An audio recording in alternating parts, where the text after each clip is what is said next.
কেউ যাবে বাজারে আমার জন্য কাফন কিনে আনার জন্য, কেউ যাবে গরম পানি রেডি করতে জীবনের বিদায়ের গোসল আমাকে চিরতরে দিয়া বিদায় দেওয়ার জন্য।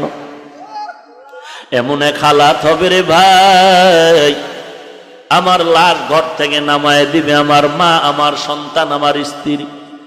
বলে তাড়াতাড়ি ঘর থেকে লাশটা নামাইয়া দেও, এই লাশ ঘরের মধ্যে রেখে পাহারা দেওয়া যাবে না। এরে নবীর উম্মতের দল, কিসের টাকা পয়সার বাহাদুরি করো? বরফের আব্দুল কাদের জিলানী রাস্তা দিয়ে হাঁটতেছেন, একটা কুকুর সামনে দাঁড়ায় গেল। কুকুর ডাক দিয়ে কয়, বড় পীর আমার একটা প্রশ্নের জবাব দিয়া যাও, তুমি ভালো নাকি আমি ভালো, জবাব দিয়া যাও।